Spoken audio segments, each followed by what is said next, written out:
Assalamualaikum warahmatullahi wabarakatuh. Selamat pagi, siang, sore kepada dosen pengampu mata kuliah biopsikologi, yaitu Ibu Eka dan juga teman-teman semuanya. Kami dari kelompok 3 akan memaparkan mengenai gangguan psikiatri, yaitu bipolar disorder. Namun sebelum itu, izinkan kami untuk memperkenalkan diri terlebih dahulu. Baik, di sini ada anggota kelompok. Yang pertama ada Vimeina Vidigracia dengan NIM 008, lalu ada Siti Fatimah Alia dengan 3 digit NIM terakhir 020, lalu ada Salsabila Zulfa dengan 3 digit NIM terakhir 031, lalu ada Dini Hardianti dengan 3 digit NIM terakhir 032, dan yang terakhir ada Maira Virial dengan 3 digit NIM terakhir 039. Adapun pembahasan yang akan kita bahas di presentasi kali ini, yang pertama itu apa itu bipolar, yang kedua ciri-ciri bipolar, yang ketiga faktor penyebab bipolar, yang keempat cara penanganan bipolar, yang kelima jenis-jenis bipolar, dan yang terakhir contoh kasus dari bipolar disorder. Baik, selanjutnya akan dilanjutkan oleh rekan saya. Baik, selanjutnya izin melanjutkan.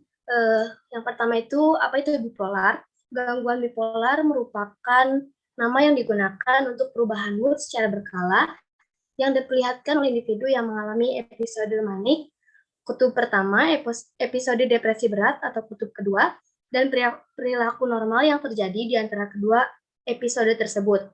Gangguan bipolar sebelumnya dikenal sebagai gangguan manik depresif. Selama episode mania, individu mengalami euforia, grandiositas, energi, dan tidak dapat tidur, serta memiliki penilaian yang buruk dan pikiran, tindakan, serta bicara yang cepat. Yang selanjutnya ada ciri-ciri dari bipolar. Yang pertama itu sering murung, yang kedua menjauh dari keramaian, lalu yang ketiga sedih yang terlalu berlebihan, yang keempat perubahan pola makan secara drastis, yang kelima mudah marah, yang keenam pikirannya berubah-ubah, yang ketujuh kehilangan energi secara drastis, yang kedelapan sulit berkonsentrasi, yang kesembilan selalu merasa bersalah, dan yang terakhir kehilangan minat pada hal-hal yang disenanginya. Yang selanjutnya akan dilanjutkan oleh rekan saya. Baik, izin melanjutkan. Selanjutnya ada faktor penyebab bipolar.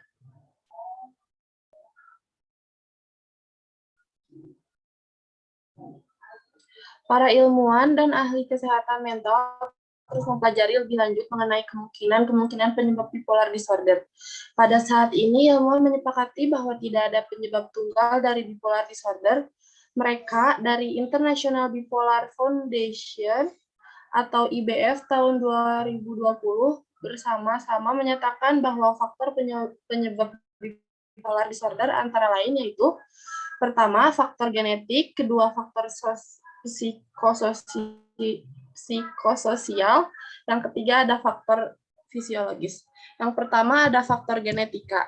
Faktor genetika adalah faktor umum penyebab bipolar disorder. Data penelitian menunjukkan bahwa apabila dari salah satu orang tua memiliki bipolar disorder, maka seorang anak akan memiliki resiko terkena bipolar disorder sebesar 10-25%.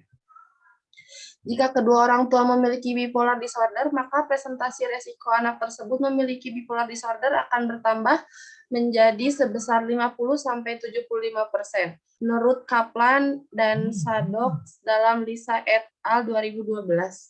Yang kedua ada faktor psikososial. Telah disebutkan bahwa bipolar disorder tidak disebabkan oleh penyebab tunggal. Walaupun pada umumnya penyintas bipolar disorder disebabkan oleh faktor genetika, tetapi tidak semua orang memiliki kerentanan yang sama dalam mewarisi gangguan jiwa tersebut. Para ahli dan ilmuwan gangguan jiwa mengatakan bahwa bipolar disorder juga disebabkan oleh faktor psikososial seperti stres atau tekanan yang didapatkan dari lingkungan baik internal maupun eksternal. Faktor lingkungan internal adalah keluarga. Apabila hidup dengan anggota keluarga yang mengidap bipolar disorder, maka resiko terkena gangguan jiwa bipolar disorder juga tinggi.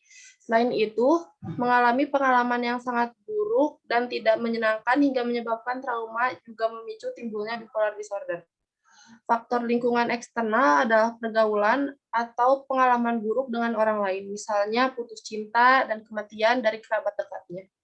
Selain itu, adanya pengalaman buruk dalam pencapaian tujuan hidup, seperti kegagalan lulus sekolah atau kegagalan di pekerjaan dan karir juga memicu timbulnya bipolar disorder pada seseorang. Seorang penyintas bipolar disorder pada umumnya memulai menunjukkan gejala bipolar di saat masa remaja mereka yang kemungkinan besar mempunyai riwayat masa kecil yang kurang menyenangkan. Misalnya broken home. Yang ketiga ada faktor fisiologis. Beberapa penelitian menunjukkan bahwa otak orang dengan bipolar disorder mungkin berbeda dengan otak orang yang tidak memiliki bipolar disorder atau gangguan jiwa lainnya.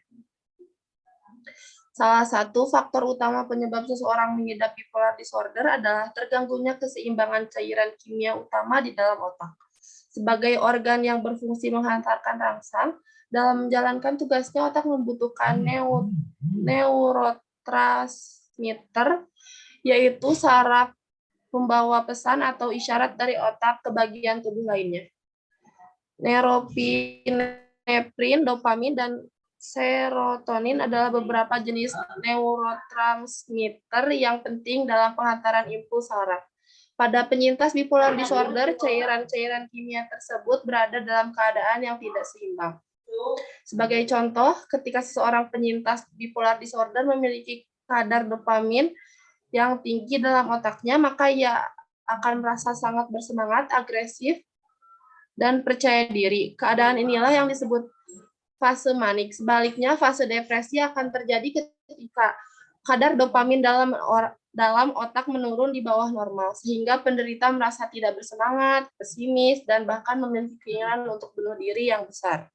Seseorang yang menderita bipolar disorder menandakan adanya gangguan pada sistem motivasional yang disebut dengan behavioral activation system.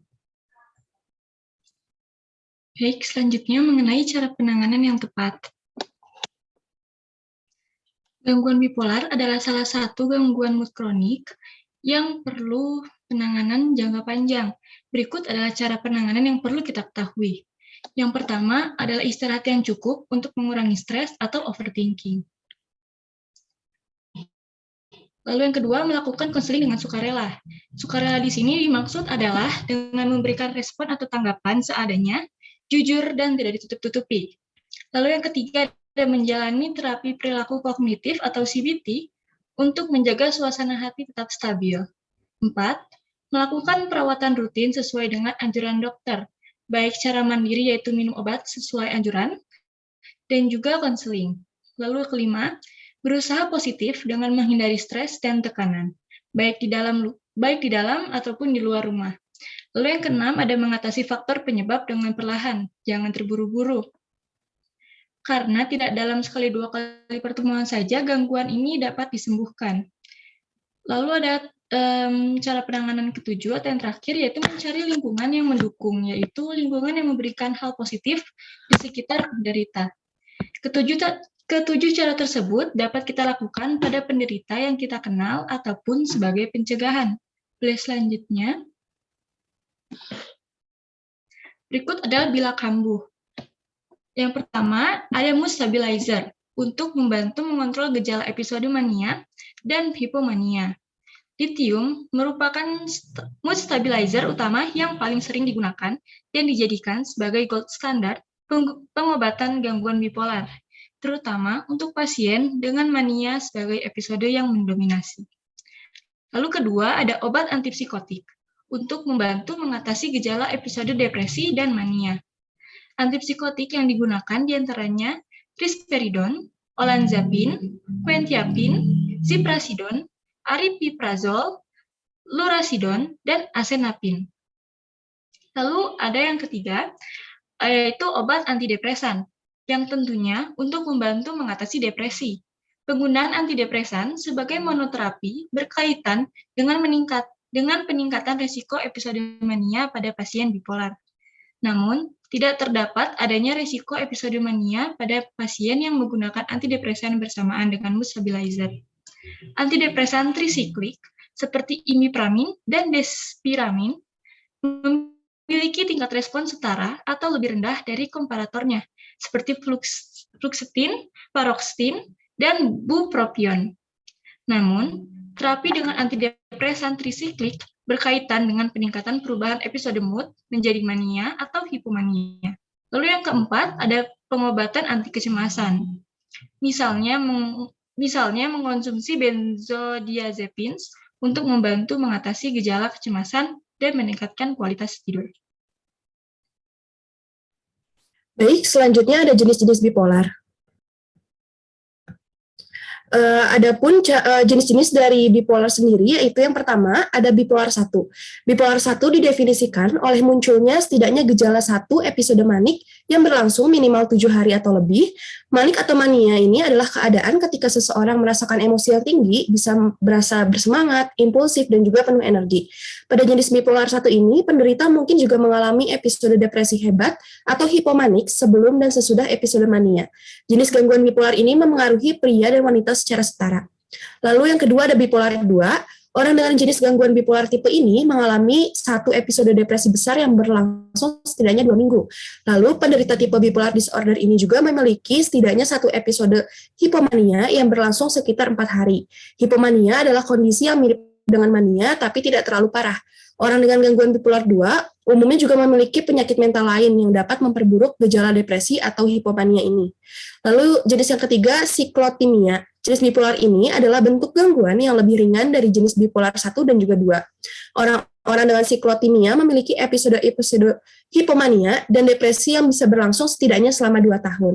Orang dengan kondisi ini sering tampak berfungsi normal, meskipun mereka mungkin tampak murung atau sulit bagi orang lain.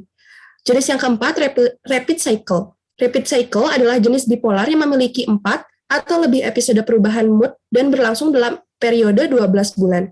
Masing-masing episode ini harus berlangsung selama beberapa hari untuk bisa disebut tipe bipolar rapid cycle. Jenis bipolar ini dapat terjadi kapan saja dalam perjalanan penyakitnya. Kaum wanita pun dinilai lebih mungkin menderita rapid cycle dibandingkan seorang pria.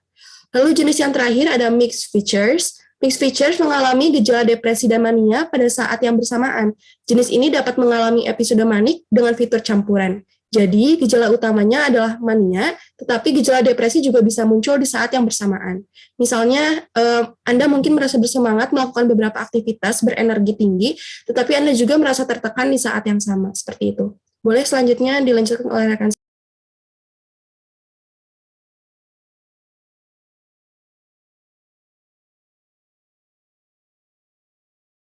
Baik, sekarang kita masuk ke contoh kasus. Boleh di next. Untuk contoh kasus dari biopolar sendiri, ini ada terjadi ketika tahun 2009. Ada namanya Andriani Marsyanda, pernah meluapkan emosi kesedihan dan juga kemarahan dalam rekaman video yang dipublikasikan di YouTube yang menjadi viral. Nah, beberapa tahun kemudian, Marsyanda ini mengaku bahwa saat ia take video itu, ia itu sedang depresi dan juga halusinasi hingga tidak bisa tidur. Ia juga memendam rasa sedih karena orang tuanya bercerai sejak ia kecil. Lalu Marsyanda juga didiagnosis gangguan jiwa bipolar oleh dokter. Caca atau sebutan nama kecil dari Marsyanda ini mengalami penolakan yang cukup lama terhadap bipolar. 4 tahun kemudian dia baru benar-benar bisa menerima terkena gangguan bipolar dan menjadi banyak yang dia pelajari gitu ya. Lalu juga Marsyanda pernah disarankan berhenti untuk meminum obat karena obat itu untuk gangguan bipolar hanya merusak otak gitu. Tapi saat itu ia sadar bahwa ia harus minum obat untuk menyeimbangkan neurotransmitter di otaknya. Next. Nah, menurutnya obat itu adalah istilah suplemen atau untuk hormon, karena otak orang bipolar itu kan gak seimbang, ada serotonin, dopamin, dan juga ada orang bipolar yang hormonnya itu keluarnya hanya sedikit gitu, dan Marsyanda sendiri merasa sedikit serotoninnya. Lalu Marsyanda ini mengalami episode depresi jika serotonin di otaknya sangat rendah. Terus sebaliknya jika serotoninnya sedang tinggi, ia menjadi merasa terlalu bersemangat dan sangat energik. Dalam gangguan bipolar dikenal 2 kutub yang berlawanan, yaitu ada episode manik dan juga ada depresi. Orang bipolar bisa mengalami episode manik dan juga episode depresi secara bergantian. Lalu setelah banyak belajar mengenai gangguan bipolar, akhirnya Marsyanda ini mulai bisa menerima dengan minum obat secara rutin setiap hari, gangguan bisa tidak muncul. Bahkan orang dengan bipolar bisa lepas obat jika sudah terkendali. Gitu. Ini adalah contoh kasus dari Marsyanda di tahun 2009. Saya kembalikan lagi ke moderator. Terima kasih. Baik, mungkin sekian presentasi dari kelompok 3 mengenai bipolar disorder. Mohon maaf bila terdapat banyak kesalahan kata. Terima kasih banyak. Wassalamualaikum warahmatullahi wabarakatuh.